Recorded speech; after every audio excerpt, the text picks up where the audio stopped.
20 দিন ধরে বেশ ছুটির ভেতরে আছি। কালকে থেকে ছুটি শেষ হচ্ছে, ব্যাক করবো দেশে ইনশাল্লাহ।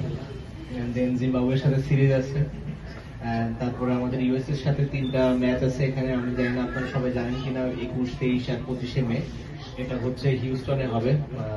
প্রতিটা ম্যাচের বোধহয় সকালের দিকেই হবে, কারণ ওই সময় হিউস্টনের একটা অনেক গরম থাকে। তো এটা আমাদের ওয়ার্ল্ড কাপের প্রিপারেশনের জন্য একটা প্রস্তুতি। 3টা ম্যাচ আমাদের ওয়েদারের সাথেও অ্যাডজাস্ট করার একটা বিষয় থাকবে, প্লাস স্লিপিং সার্কেলের একটা বিষয় থাকে, কারণ পুরো অপোজিট টাইম। আমি যেহেতু অনেকবার ট্রাভেল করেছি, আমার একটা আইডিয়া আছে যে বেশ সময় লাগে আসলে টাইমটা অ্যাডজাস্ট করতে, ঘুমটা স্পেশালি।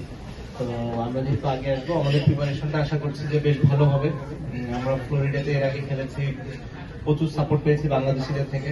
আমরা ওয়েস্ট ইন্ডিজের সাথে ওই সময় সিরিজ জিতেছিলাম। তো আশা করি এবারও ওরকম ভালো কোনো রেজাল্ট করতে পারবো আমরা।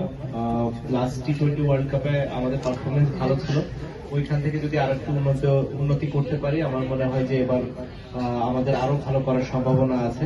যদি আমরা টাফ গ্রুপে বা টি20 আসলে সবগুলা দলই ডিফারেন্স খুব কম হয়, যে কোনো দিন যে কোনো দল যে কোনো দলকে হারিয়ে দিতে পারে।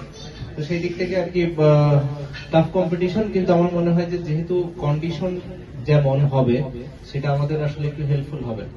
ওয়েস্ট ইন্ডিজ আমাদের জন্য স্যুট করে জায়গাটা, আর সিমিলার টাইপের পিচ আমার মনে হয় আমরা পেতে পারি, স্পেশালি ডালাসে। সো সেটা আমাদের হয়তো হেল্প করবে। আমি জানি না নিউ ইয়র্কের পিচটা কেমন হবে, আশা করছি প্রচুর সাপোর্ট আমরা পাবো। ভালো করে খারাপ করে সবসময় আপনারা সাপোর্ট করবেন আমাদের, এটাই আমার আশা।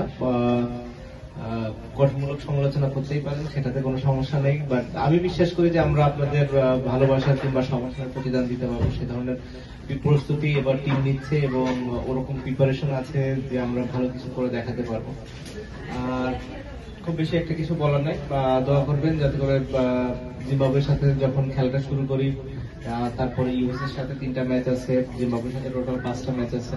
তো সবগুলো যেন আমরা ভালোভাবে শেষ করতে পারি, সবাই যেন সুস্থ থাকে, কারণ যেহেতু আমাদের আসলে অনেক বেশি প্লেয়ার নেই, একজন প্লেয়ার ইনজুর হয়ে গেলে ওর রিপ্লেসমেন্টটা পাওয়া আমাদের জন্য ডিফিকাল্ট। তো আশা করি যারাই ফিট হবে ওরা সবাই যেন ফিট থাকে, পুরো ওয়ার্ল্ড কাপ খেলতে পারে। এবং যেহেতু প্রথমবার ইউএসএ তে হচ্ছে, ইউএসএ তে যারা বাংলাদেশি আছে তাদেরকে আমরা খুশি করতে পারি এবং তারা যেন বাংলাদেশ টিমকে নিয়ে গর্ববোধ করতে পারে, সেরকম কোনো পারফরমেন্স আমরা করতে পারি ইনশাআল্লাহ।